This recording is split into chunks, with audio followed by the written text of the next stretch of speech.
Hello friends, வெளியே நல்லா மழை பெஞ்சிட்ருக்கு. இந்த கிளைமேட்டுக்கு ஏதாவது சூடாக சாப்பிட்லான்னு சொல்லிட்டு காலையில் செஞ்ச இட்லி இருந்துச்சு. நான் அதை உதிர்த்து எடுத்து வச்சுக்கிட்டேன். சரி, இட்லி உப்புமா செஞ்சு சாப்பிட்லாம் இன்றைக்கி அப்படின்னு சொல்லிட்டு நம்ம ஒரு பாத்திரத்தை வச்சுக்கலாம்.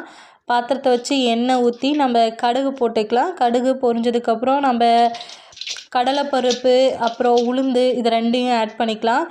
வேர்க்கடலையும் நீங்கள் ஆட் பண்ணிக்கோங்க. நான் ஆட் பண்ணலை இன்றைக்கி. வேர்க்கடலை ஆட் பண்ணால் நல்லாயிருக்கும். அப்புறம் பச்சை மிளகா, வரமிளகா, அப்புறம் கருவேப்பிலை இதெல்லாம் நான் ஆட் பண்ணிட்டேன். அதுக்கப்புறம் ஆட் பண்ணதுக்கப்புறம் நீங்கள் சின்னதாக வெங்காயம் கட் பண்ணி ஆட் பண்ணிக்கோங்க. நான் 2 வெங்காயம் போட்டிருக்கேன்.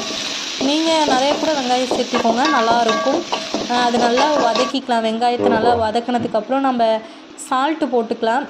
கொஞ்சமாக போட்டுக்கோங்க, ஏன்னா ஆல்ரெடி நம்ம இட்லியில் சால்ட்டு போட்டிருப்போம். அதனால் கொஞ்சமாக மட்டும் சேர்த்திக்கலாம். அதுக்கப்புறம் மஞ்சள் நான் போட்டிருக்கேன். நீங்கள் மஞ்சள் வேணான்னா நீங்கள் ஒயிட்டாக சாப்பிட்றதா இருந்தாலும் மஞ்சளை எடுத்துருங்க, மஞ்சள் போட வேணாம். அதுக்கப்புறம் நம்ம உதிர்த்து வச்சுருக்க இட்லி சேர்த்து நம்ம அதில் மல்லி போட்டு நல்லா கிண்டிக்கலாம். பாருங்கள், நல்லா அவ்வளோதான், ரெடி ஆகிடுச்சு. நம்ம லைட்டாக கிண்டி எடுத்துட்டோம். சூப்பராக ரெடி ஆகிருக்கு இட்லி உப்புமா. இந்த கிளைமேட்டுக்கு சாப்பிட போகிறேன். நீங்களும் இந்த மாதிரி ட்ரை பண்ணி பாருங்கள் ஃப்ரெண்ட்ஸ். பாய்.